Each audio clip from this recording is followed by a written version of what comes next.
지난 3월 턱걸이로 흑자를 낸 경상수지가 한 달 만에 다시 적자로 돌아섰습니다. 한국은행은 계절적인 요인에도 선방한 결과라고 평가하면서 5월부터는 적자 구조가 개선될 것으로 내다봤는데요. 하반기 우리 경제 주요 변수 전망해 보겠습니다. 석병훈 이화여자대학교 경제학과 교수 나오셨습니다. 안녕하십니까? 안녕하십니까? 예, 자 교수님 오늘 경상수지 이야기를 먼저 시작을 해보겠습니다. 근데 경상수지 자체가 좀 워낙 그 경제 큰 개념이다 보니까 우리 시청자분들께서 이해하기에는 좀 어려울 수도 있는데 경상수지가 뭔가요? 가장 쉽게 말씀을 드리면 우리나라가 외국과 거래를 통해서 벌어들인 외화를 전체 합친 것을 경상수지라고 보시면 되겠습니다. 네네. 그래서 우리나라가 외화를 벌어들이는 방법은 크게 보면 네 가지가 있을 수가 있는데요. 예. 첫 번째는 우리나라가 가지고 있는 제품을 외국에 내다 팔아서 그렇죠. 외화를 벌어들일 수 있겠죠. 예. 이것이 바로 상품 수지라는 것이 되겠습니다. 반도체 같은 그렇죠. 예, 우리나라 제품을 외국에 내다 팔아서 순수하게 벌어들인 거, 우리나라에서 내다 판 수출해서 수입을 뺀 것이 바로 상품 수지로 잡히고요. 네네네. 또 다른 것은 이제 서비스를 거래하는 것이 되겠습니다. 그래서 우리나라의 서비스를 내다 판 거, 예. 우리가 외국의 서비스를 사다 쓴 거, 이거에서 순수하게 벌어들인 외화를 기록한 것이 바로 교육이 될 서비스 수도 수지. 있고요. 예, 그렇죠. 예. 서비스 수지가 되겠고요. 그 다음에는 본원 소득 수지라고 해서 우리가 외국에 투자를 해가지고 벌어들인 수익, 네네. 그다음에 우리나라 국민들이 외국에 가가지고 외국 회사에 취업을 해서 벌어들이는 임금, 예. 반면에 우리나라가 외국인에게 주는 이 소득 이런 거를 제하고 순수하게 우리가 벌어들이는 외화가 바로 본원 소득 수지가 되겠습니다. 예. 마지막으로 남은 항목은 이전 소득 수지인데요. 이건 네네. 무상 원조를 주고받는 거. 여기서 우리가 순수하게 걷어들이는 예. 외화 이 네 가지 항목을 다 합친 것이 경상수지가 되겠습니다. 그러니까 나라 단위로 경제 어떤 주체를 딱 놨을 때 예. 다른 나라와 어떤 거래를 한 상황을 봤을 때 예.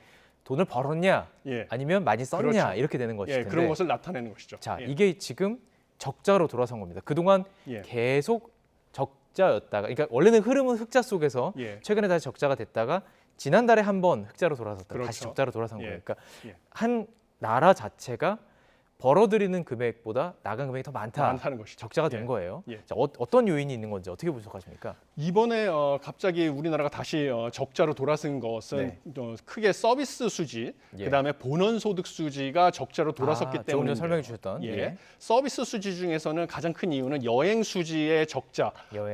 컸습니다. 네. 여행 수지 같은 경우는 우리나라가 해외 여행, 외국인이 한국에 여행을 들어와서 쓴 네. 돈보다 우리 국민들이 코로나19 방역이 완화돼서 외국으로 나가서 쓴 많이 돈이 나갔군요. 더 예. 많았기 때문입니다. 그래서 네. 여행 수지로 인한 적자가 5억 달러에 달했고요. 예. 본원 소득 수지 같은 경우는 우리가 외국인이 우리나라 주식을 사서 외국인에게 주주들에게 나간 배당 소득이 그렇죠. 예. 배당 적자가 더 우리나라가 벌어들인 배당 소득보다 우리 국민이 외국 나간 것이 더 많아서 예. 배당 소득 수지가 5억 5천만 달러 적자를 받기 때문에 네네. 이 두 가지 항목이 가장 큰 이유를 차지하게 됐습니다.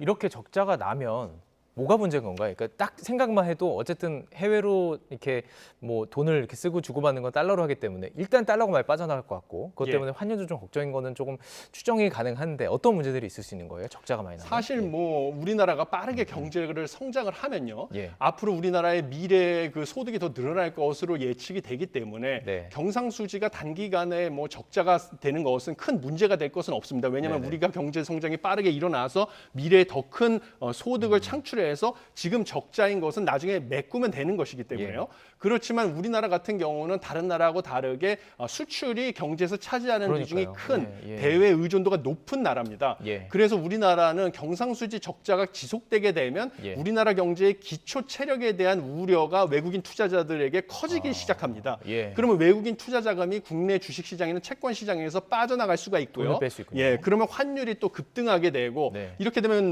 우리나라 경제가 흔들릴 가능성이 있기 때문에 예. 그래서 경상수지에 특히 신경을 쓰는 것입니다. 이렇게 생각해봐도 좋을 것 같아요. 기업이라든지 어떤 이 서비스를 하는 그런 기업, 예. 물건을 파는 어떤 그런 기업들 입장에서도 장사가 전보다 안 되는 거죠. 예. 예전에는 그러니까 시장 자체가 글로벌로 이만큼 컸다면 100명을 대상으로 했다면 지금 점점 줄어드는 느낌인 이런 문제들이 좀 있을 것으로 보이는데 예. 자 그렇다면 좀 집중적으로 좀 이 내용을 좀 보면요. 수출은 계속 줄어들고 있는 상황인데 조금 전에 설명해 주셨던 그 상품 수지 저희가 사실 이 상품 수지에서 수출을 많이 하는 거잖아요. 예. 근데 이게 상품 수지 자체는 7개월 만에 흑자가 났어요. 예. 이거 어떻게 해석할 수 있는 건가요? 그러니까 그렇죠. 수입이 원래 더 줄었다는 그렇죠. 건가요? 예, 정확합니다. 예. 상품 수지라는 것은 네네. 수출에서 수입을 뺀 것인데요. 네네. 우리나라 수출이 지금 계속 뭐 반도체 뭐 이런 것들이 수출이 부진하면서 네. 수출은 계속 줄어들고 있습니다만 예. 수입이 더 큰 폭으로 줄어들어 가지고 이번에 상품 수지 같은 경우는 7개월 만에 흑자로 돌아섰습니다. 네네. 근데 수입에서 특히 무엇이 줄어들었냐면요. 예. 원자재 수입액이 작년 같은 달보다 20.5%나 줄었는데요. 네네. 원자재 중에서도 특히 석유 제품, 원유, 석탄, 뭐 가스 같은 것의 수입액이 큰 폭으로 줄어들었습니다. 네네. 근데 이것은 최근에 원유 가격이 하향 안정세로 접어든 것, 그것이 큰 이유고요. 예. 그다음에 뭐 난방 수요가 줄어들다 보니까 당연히 뭐 원유 수입액도 줄어들 수밖에 없는 것이고요. 가스도 마찬가지고요. 예. 그런 이유 때문에 수입액이 줄어들어서 상품 수지가 흑자로 전환된 것으로 보입니다. 아, 이게 그러니까 뭔가 저희가 이제 계속 경제 흐름을 보다 보면 코로나 때도 그랬잖아요. 예. 경제 활성이 떨어지면 이런 거 수입이 좀 줄어드는 경향도 예, 있었고. 그렇죠. 사실 좋은 것은 수입도 많고 수출은 더 많아져가지고 이게 그렇죠. 많아지는 예. 게 좋은 건데 예, 지금 맞습니다. 자체가 다 줄어들었기 때문에 예. 이게 그리고 보면 일시적인 거 아닌가요? 지금 이렇게 계절적인 요인이 들어간 거면 이게 또 예. 바뀔 수 있는 거 아닌가요? 예, 맞습니다. 예. 뭐 정확하게 보셨습니다. 네네. 사실 뭐 국제 유가라는 것도 원유가라는 것도 상당히 변동성이 큰 것이죠. 네네. 뭐 산유국의 감산 결정이라든지 이러면 유가는 다시 반등할 가능성도 있고요. 네. 그다음에 무엇보다도 원유의 최대 수입국은 전 세계에서 최대 수입국은 원래 중국입니다. 예. 근데 중국이 위드 코로나로 전환을 한 지가 얼마 되지 않아서 예. 중국이 만약에 위드 코로나 전환 후 공장 가동률이 점점 올라가게 되면 중국에서 원유를 또 수입량이 늘어나기 시작할 가능성이 커집니다. 네네. 그러면 원유가라는 것은 다시 반등할 여지가 있는 것이고요. 예. 그러면 우리나라 에너지 수입액은 다시 늘어날 수도 있고 그다음에 또 여름에 냉방 수요가 늘어나게 됩니다. 냉방 수요가 늘어나면 우리나라 또 화력 발전에 의존을 하고 있기 때문에 예. 가스 수입량이랑 석탄 수입량은 다시 증가할 가능성이 큽니다. 예. 그렇기 때문에 아직까지는 안심할 수가 없는 상황입니다. 그렇습니다. 그러니까 경제 지표들을 통해서 이렇게 확인하는 게 참 어려운 것 같아요. 우리 전망하는 것도 참 어려운 그렇죠. 상황인데 어쨌든 한국은행이 4월이 외국인 투자자들의 배당금을 많이 주었기 때문에 지금 이 지표 자체 나쁘지 않다. 5월 이후에 나아질 것이다 이렇게 내다봤어요. 예. 교수님께서도 동의하시나요? 5월에 나아지는 거?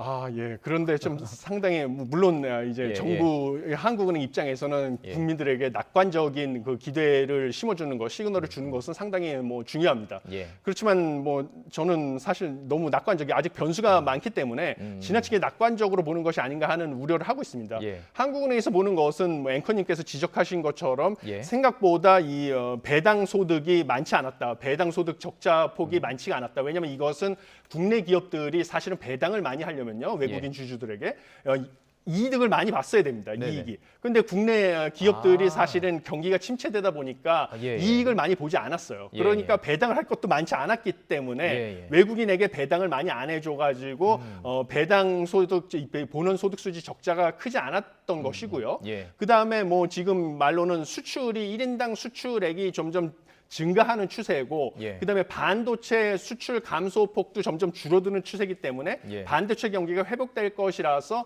뭐 무역 수지, 상품 수지가 흑자로 계속 전환되고 예. 경상 수지도 점점 흑자로 전환될 것이다, 좋아질 것이다 이렇게 얘기를 하는 건데요. 네네. 사실 반도체 경기 같은 경우도 뭐 감산 결정을 한 다음에 예. 기존에 쌓여 있던 재고가 다 소진이 되고 나서야 우리나라의 반도체를 수입을 할 것이 아니겠습니까? 예, 예. 다른 나라에서 예. 그러려면 한 최소한 3개월 가량의 시차가 있다고 지금 전문가들은 보고 있습니다. 네네. 그걸 감안하면 빨라야 4분기부터나 반도체 수출액이 늘어날 것으로 보여가지고요. 예. 지금 이러한 그 한국은행의 전망 같은 경우는 좀 지나치게 낙관적인 것이 아닌가 하는 생각을 하고 있습니다. 지금 우리 기업 같은 경우는 진짜 글로벌 기업들입니다. 그래서 이걸 글로벌로 팔아야 돼요. 예. 한국에만 팔면은 쉽게 말하면 10명한테 팔 수 있는 거를 그렇죠. 글로벌로 하면 1000명한테 팔 수 있는 그런 개념인데 중국 얘기를 좀 집중적으로 좀 해보고 싶습니다. 예. 사실 말씀하신 것처럼 중국에 워낙 인구가 많기 때문에 중국에 팔기 시작하면 시장이 커지는 거예요. 예. 자, 그런데 우리나라 또 계속 중국으로 굉장히 수출 많이 했었고 최대 수출국이었고요. 예. 지금 중국이 그 말씀하신 것처럼 코로나 이후에 리오프닝을 한다 하고 있지만 그 효과가 좀 미미한 것. 예. 이게 단순히 그냥 뭐 경제적인 뭐 리오프닝 효과가 없는 것인지 아니면 다른 이유가 있는 것인지 어떻게 보세요?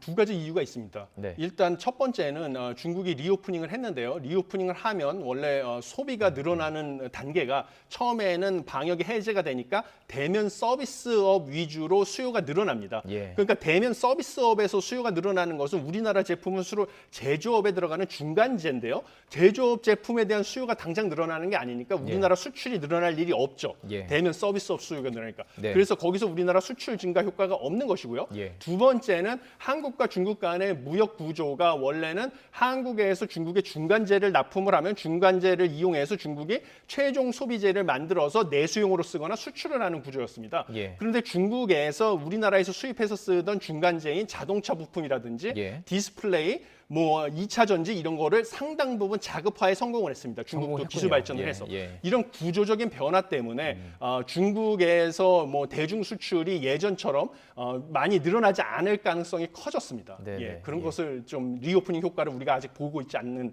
그런 이유로 보고 있습니다.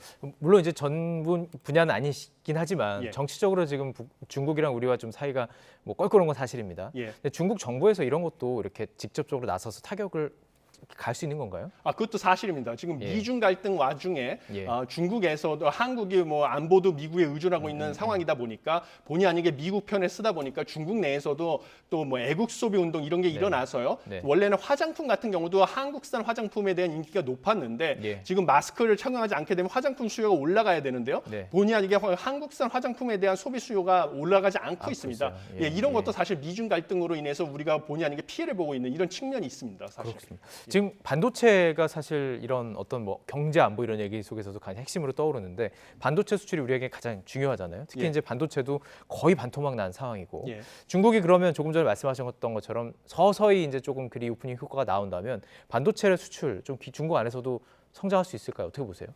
예, 반도체가 중국 대중 수출이 늘어나려면 일단 네. 중국 내에서는 우리나라 반도체가 주로 중국의 컴퓨터라든지 특히 스마트폰에 많이 들어갑니다. 네. 그래서 결국은 스마트폰 교체 수요가 많이 늘어나야 되거든요. 예. 그러려면 중국 경제가 회복이 되는 게 우선입니다. 예. 근데 지금 중국 경제에 대한 회복 전망이 사실 엇갈리는 상황입니다. 제일 중요한 것은 선행지표라고 하는 제조업 구매 관리자 지수가 사실 지금 뭐 상향됐다가 하향됐다 막 이래서 중국 경제가 강하게 반등할지에 대해서는 아직 불투명한 상황입니다. 그러다 예, 보니까 예. 좀 반도체 수요가 많이 늘어날지 모르는 상황이고요. 예. 또 중국도 또 아까 말씀드렸다시피 반도체에 대한 기술력도 많이 올라가서요. 메모리 반도체도 작업률이 점점 끌어올라가는 상황이라서 예. 우리 제품이 과연 중국의 또 미중 간의 반도체 산업에서도 갈등이 지속되다 보니까 예. 우리가 또 미국 눈치도 봐야 되는 상황이라서 반도체 수출이 많이 늘어날지도 상당히 지금 뭐 예측하기 어려운 상황입니다. 예. 그러니까 지금 정부에서 좀 생각하는 건 좀 낙관적인 전망들인 예. 것이고 예. 시장을 봤을 때는 변수가 많은 것이 그렇죠. 사실인 것 같습니다. 예. 이런 상황에서 윤석열 대통령도 반도체 구학의 총력전을 선언을 했죠. 그래서 결정한 게 규제 철폐예요. 규제 철폐를 통해서 과연 이런 불확실성 있는 시장에서 어느 정도 효과를 발휘할 수 있을지 어떻게 보십니까?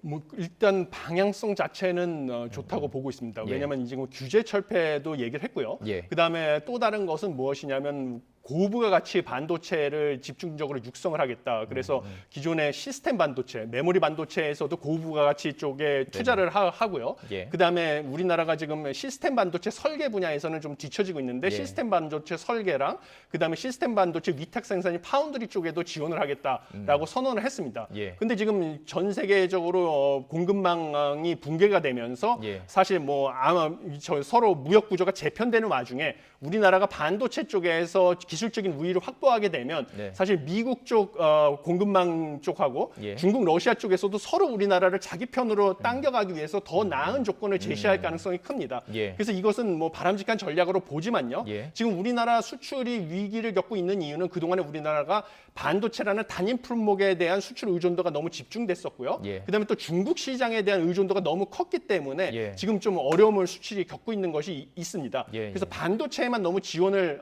지금 집중할 것이 아니라 반도체 이외의 다른 주력 수출 품목, 예를 들면 뭐 2차 전지, 바이오, K 컨텐츠 예, 예. 이런 것도 좀 육성을 할 필요가 있지 않나 이런 생각을 하고 있습니다. 아 그렇군요.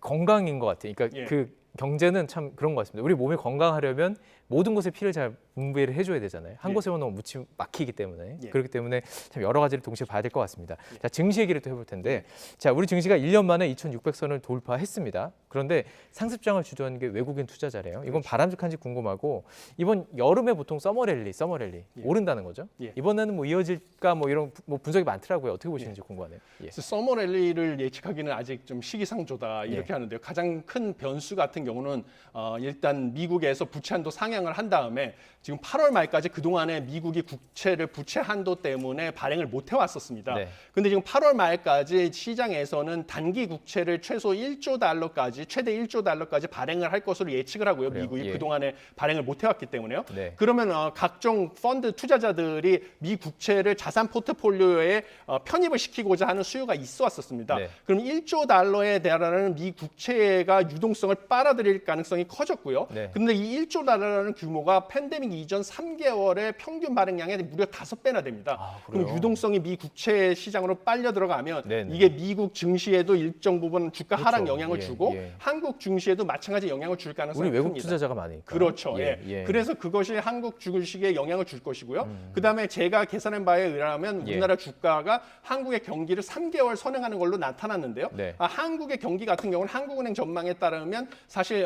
잠재 성장률보다 성장률이 높은 것이 경기 침체가 아니라 이제 경기 예. 호황으로 예. 보는데요. 내년 상반기에나 잠재 성장률 이상의 경제 성장이 가능하다고 한국은행에서 수정 경제 전망을 발표를 했습니다. 내년 상반기면 거의 그렇죠. 1년 가까이 남았는데. 그러면 예, 예. 3개월을 선행한다고 보면 추세적으로 한국의 주가가 상승을 한다는 것은 빠르면 올해 4분기니까요. 예. 그러니까 10월이 되겠죠. 그렇죠. 10월부터나 예. 추세적으로. 그렇지만 뭐 산업별로는 그보다 일찍 반등할 수도 있습니다. 아, 그렇군요. 이게 미국 시장에 따라서 흔들릴 수밖에 없는데 그렇죠. 미국 연준 FOMC, 그러니까 금리를 결정하는 다음 주 13일이죠. 예. 이게 인상이냐 동결이냐 여기에 따라서 또 크게 흔들리는 거 아닌가요? 예, 그렇습니다.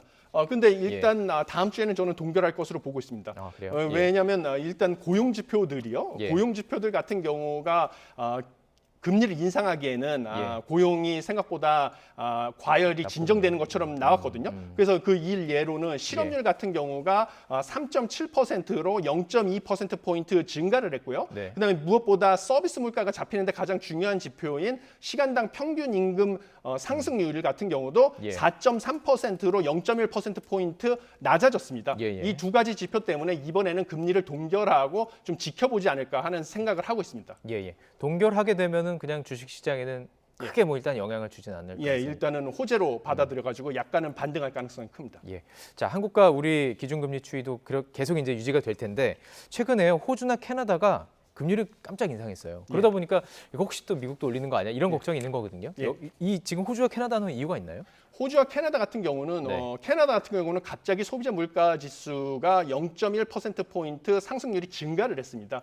그리고 호주 같은 경우도 시장의 전망치보다 예. 소비자 물가 지수 상승률이 더 높게 나왔습니다. 예. 그러다 보니까 물가 상승 추세가 꺾이지 않았다는 걸 판단을 하고 예. 중앙은행이 기준금리를 인상을 시켰는데요. 예. 미국 같은 경우는 대규모 개방 경제이기 때문에 캐나다, 호주가 금리 정책을 결정한 거가 미국 금리 인상 결정에는 전혀 영향이 없고요. 우리나라 같은 경우는 호주, 캐나다하고는 상황이 다르게 소비자 물가 지수가 예. 지금 3% 초반대로 빠르게 하락하고 있기 때문에 예. 캐나다하고 호주의 금리 결정이 우리나라에 영향을 미치지는 않을 거라고 생각합니다. 자, 그러면 지금 저희가 그래픽으로도 보여드렸는데 미국과 우리의 금리 차가 2%포인트로 지금 벌어진 그렇죠. 상황이에요. 이런 적이 제가 1.75%포인트죠. 이제 뉴스를 하니 이 정도는 없었던 것 같고 1.75%포인트는 사상 최대입니다. 예, 이러다 보면은 뭐 그냥 원론적으로 보면 그냥 돈을 빼서 달러에 넣겠다 이런 사람이 많아질 수도 있는 거 아닌가 이런 우려도 있는 건데 이게 지속되는 거잖아요. 예. 그럼 이건 괜찮은 건가요? 예, 괜찮습니다. 왜냐하면 예. 경제학에서요, 환율 같은 경우는 단기에는 한미 간의 금리 차에 의해서 환율이 영향을 받지만요, 예. 중장기에는 한국과 미국 간의 경제의 기초 체력에 의해서 영향을 받습니다. 예. 근데 기초 체력으로 경제학자들이 보는 지표가요, 예. 한국과 미국 간의 물가 상승률, 그다음에 경제 성장률, 예. 뭐 통화 공급량의 증가율 이런 것을 봅니다. 단적으로 봤을 때요, 한국과 미국 간의 소비자 물가 상승률만 보더라도요, 예. 한국의 소비자 물가 상승률은 3.3%, 예. 미국의 미국의 소비자 물가 상승률은 4.9%나 됩니다. 미국의 소비자 물가 상승률이 더 높다는 것은 미국 달러화의 가치가 한국 원화의 가치보다 더 빠르게 떨어지고 있다는 것입니다. 예. 그래서 한국의 원달러 환율 같은 경우는 그 소비자 물가 지수 상승률의 차이에서 보듯이 예. 오히려 하향 안정화되는 추세로 중장기적으로 보일 거기 때문에요. 예. 이번에는 동결을 하고요. 예. FOMC 회의에서 예. 미 연준이 예. 다음번 FOMC 회의에서 0.25%포인트 인상을 한다 할지라도요. 예. 그 즉시에는 금리 차가 벌어지니까 원달러 환율이 약간 반등을 할 수가 있어도요. 예. 중장기적으로는 한국과 미국의 소비자 물가 지수 차이의 상승률의 차이에 따라서 다시 1,300원대 전후로 하향 안정화될 수밖에 없습니다. 그렇다면 제가 이 질문 드린 이유는 우리 금리는 예. 지금 동결이 계속 될 거라고 보십니까? 지금 인상 여지는 남겨놓고 계속 말은 하고 있거든요. 예, 원래 정책 예, 당국자 예. 입장에서는 예. 뭐 어떠한 변수가 있을 수 예. 있기 때문에요. 예. 내가 동결하겠다고 선언하는 순간 만약에 다른 변수가 생기면 예. 코너에 몰려서 다른 옵션이 사라져 버리기 때문에 네네. 이런 식으로 선언을 할 수는 없습니다. 예. 그렇기 때문에 여지는 남겨놓을 수밖에 없는 것이고요. 제가 보기에는 지금 3.5% 금리 수준이라는 것은 이미 우리나라의 중립금리부 3% 상단보다 충분히 높은 긴축적인 수준이기 때문에 소비자 물가지수 상승률은 지금 3.3%로 꾸준히 하락하는 추세를 보이고 있습니다. 예. 그래서 3.5%의 금리 수준만 유지를 해도요. 소비자 물가지수 상승률은 지속적으로 하락할 것으로 보입니다. 예. 그래서 환율만 안정적이라고 하면요. 지금 3.5% 금리 수준을 유지를 해도 물가는 잡힐 수 있고요. 예. 이 금리 수준 하에서 사실 경기 침체의 위험성을 키우느냐 예. 아니면 물가가 떨어지는 속도를 더 빠르게 하느냐 이게 선택의 문제가 달려 있습니다. 한국은행이. 그래서 여기서 금리를 높이면 예. 경기 침체의 위험성은 커지지만요. 예. 물가가 떨어지는 속도가 빨라지는 것이고요. 예. 금리를 여기서 만약에 낮추게 되면 여전히 3%보다 높은 3.25%가 되죠. 예. 물가가 떨어지는 속도는 늦어지지만 경기 침체의 위험성은 낮아진다. 이래서 예. 한국은행의 선택의 문제가 있을 뿐이다. 이렇게 생각을 하고 있습니다. 지금 중요한 기로인 것 같아요. 예. 지금 딱 그 정말 그러니까 정책을 잘해야 되고 예. 어떻게 보면 이렇게 헤엄을 쳐가는 느낌이기도 한데 잘 헤엄을 쳐서 우리 경제가 조금 연착륙 할 수 있기를 좀 기대해 보도록 그렇습니다. 하겠습니다. 오늘 석병훈 이화여자대학교 경제학부 교수와 함께 얘기 나눴습니다. 고맙습니다. 감사합니다.